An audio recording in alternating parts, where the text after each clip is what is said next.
Mr. President, you don't want to take money out of the economy when the economy is shrinking. You don't want to take money out of the economy when the economy is shrinking. Those aren't my words. Those were the words of the current Democrat leader in 2008. You don't want to take money out of the economy when the economy is shrinking. Well, apparently it's a philosophy the Democrat leader no longer subscribes to, because last week he introduced legislation to take money out of the economy when the economy is shrinking. The Democrats' so-called Inflation Reduction Act, which is a misnomer if there ever was one, since the bill will do nothing to help alleviate our current inflation crisis, would take hundreds of billions of dollars out of the economy in the form of new tax hikes, and comes just as our economy posted a second quarter of negative growth. Notably, the bill imposes a $313 billion tax hike on American businesses, with roughly half of that increase falling on American manufacturers. I guess the President's commitment to boosting American manufacturing takes a back seat to raising revenue to fund Democrats' Green New Deal priorities. Mr. President, I don't think I need to tell anyone what happens when you raise taxes on businesses, particularly when the economy is shrinking. You get less growth, fewer jobs, and lower wages. According to an analysis from the National Association of Manufacturers, in 2023 alone, Democrats' bill would reduce real gross domestic product by more than $68 billion and result in 218,108 fewer workers in the overall economy. $68 billion reduction in GDP and more than 218,000 fewer workers. And ordinary Americans would bear a substantial part of the burden of this tax increase. According to data from the Nonpartisan Joint Committee on Taxation, Democrats' bill would increase the tax burden of Americans across every income bracket, with more than half of the increased tax burden falling on Americans making $400,000 or less. Next year alone, Democrats' bill would increase the tax burden on Americans earning less than $200,000 by $16.7 billion. Mr. President, Democrats are brazenly attempting to sell this new tax as somehow closing a loophole instead of hiking taxes on American businesses. But that isn't even close to being the truth. When companies pay less than the current corporate tax rate, they're often simply taking advantage of tax credits that Republicans and Democrats put in place to encourage investment in things like research and development or the production of new technologies. Democrats aren't closing a loophole in the tax code, let's face it. They're raising taxes on American businesses at a time when our economy has posted 2 consecutive quarters of negative growth. They're raising taxes on businesses that are already struggling with historically high inflation. Mr. President, Democrats claim that they will make large companies pay at least a 15% minimum tax. But that isn't true either, because Democrats have created carve-outs to their own minimum tax. That's right.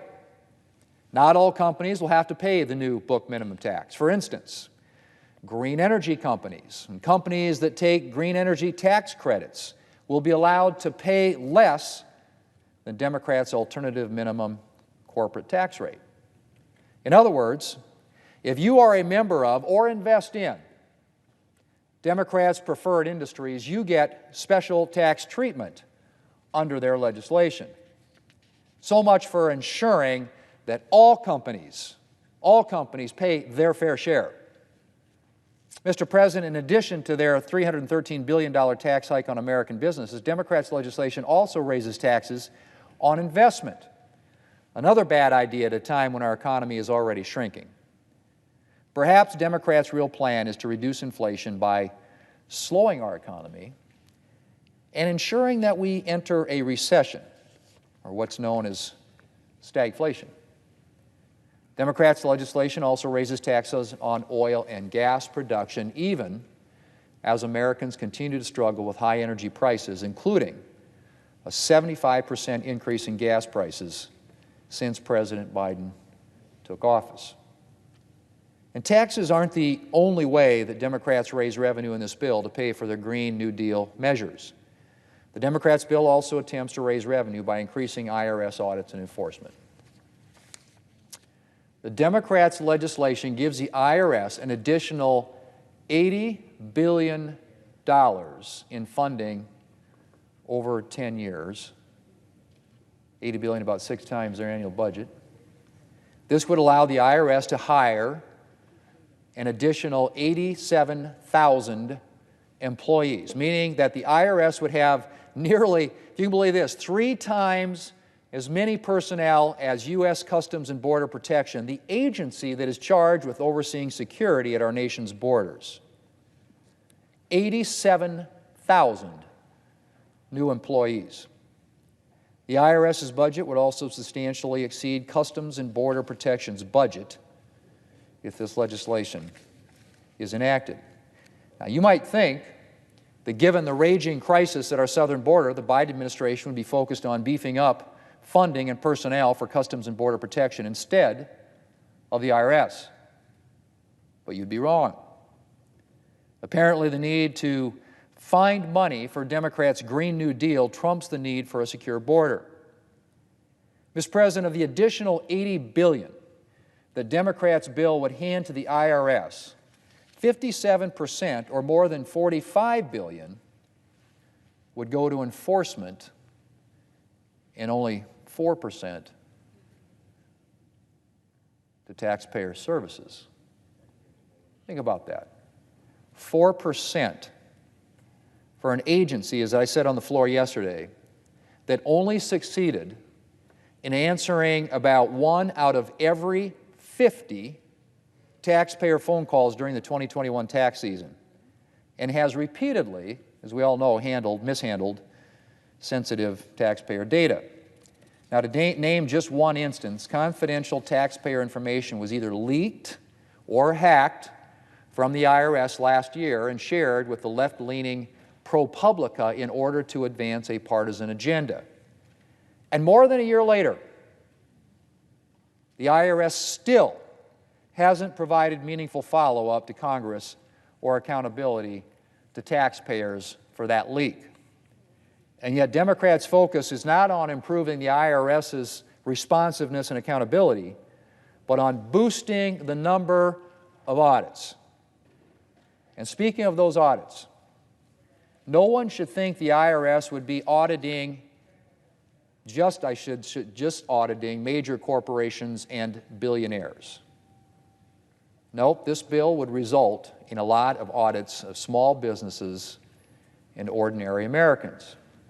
In fact, it's extremely unlikely that Democrats will be able to gather the revenue they're claiming they can get from increased IRS enforcement unless they audit Americans making less than $200,000 a year. Based on data, again, from the Joint Committee on Taxation, 78 to 90% of the revenue projected to be raised from underreported income would likely come from those making under $200,000. Only 4 to 9% would come from those making more than $500,000. That, again, Mr. President, from the Joint Committee on Taxation. I just want to repeat that. 78 to 90% of the revenue projected to be raised from underreported income would likely come from those making under $200,000 a year. In other words, all this talk about audits and closing the tax gap and forcing people to pay taxes that are due, that they're not paying today, and implying that somehow that's all going to apply to high-income taxpayers or big corporations or big businesses is just flat inconsistent with the data and the facts as compiled by the Joint Committee on Taxation. Up to 90% of the revenue projected to be raised from underreported income would come from those making less than $200,000 a year. So Mr. and Mrs. American taxpayer, get ready for the IRS enforcement auditor to come to your house and to start harassing you so that the Democrats can pay for their massive tax and spending spree. Mr. President, after more than a year of high inflation, spurred by Democrats' reckless American Rescue Plan spending spree passed last year, and with an economy that has shrunk for the past 2 quarters, it's hard to believe the Democrats are trying to pass hundreds of billions of dollars in tax hikes. But that's exactly what's happening. And once again, economic common sense is taking a back seat to Democrats' big spending and big government ideology. Democrats have already inflicted a lot of economic pain on the American people. And if this legislation passes, there is more to come.